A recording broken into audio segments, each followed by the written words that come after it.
Coucou à tous. Aujourd'hui, je vais vous parler du Galansoga cilié, de nom latin Galansoga quadriradiata. On dit aussi Galansoga euh, ciliata, mais très peu de références sur ciliata, surtout quadriradiata. Il existe aussi le Galansoga parviflora, qui est comestible aussi, qui est un petit peu moins poilu que celui-ci. Alors, le Galansoga cilié, on le retrouve dans tous les jardins. C'est la bête noire des jardiniers parce que ça pousse très très prolifique. Ça fait des petites graines qui se répandent partout, même les racines. S'il reste un petit peu de racines dans la terre, la plante repart. Et en fait, les jardiniers se battent avec cette plante, alors qu'ils pourraient en faire un festin. C'est très très bon. Ça a un petit goût entre l'épinard et le topinambour. Mais enfin, c'est assez particulier comme goût quand même. Il faut goûter. Ça se mange très bien. Alors, je vais vous le prouver. Je vais en prendre une petite feuille. Voilà. C'est délicieux. Magnifique.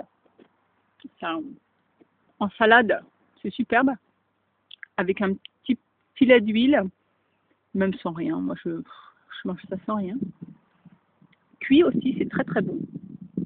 Alors voilà. Bon là, évidemment, celui-ci est un petit peu abîmé. Voilà, c'est cette plante-ci. Alors là, c'est pas en fleurs.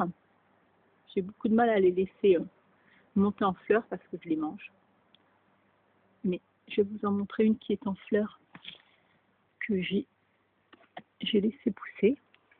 Vous voyez, alors on ne voit pas très bien. C'est beaucoup de soleil.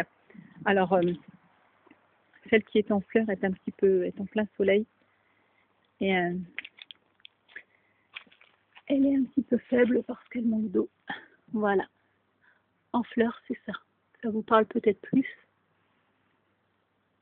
Sur le forum, il y a d'autres photos pour l'identification. Mais enfin, en tout cas, ne mangez jamais une plante que vous n'avez pas formellement identifiée. Ça, c'est la base. Mais alors, celle-ci, une fois que vous avez bien identifié, c'est une petite plante un petit peu poilue.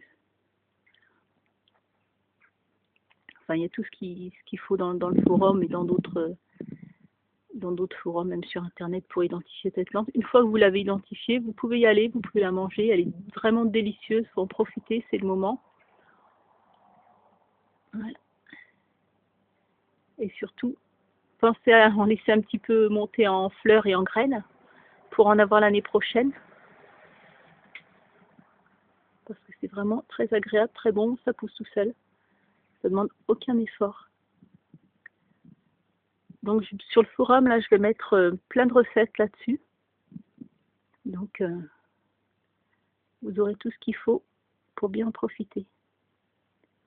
Voilà, à bientôt!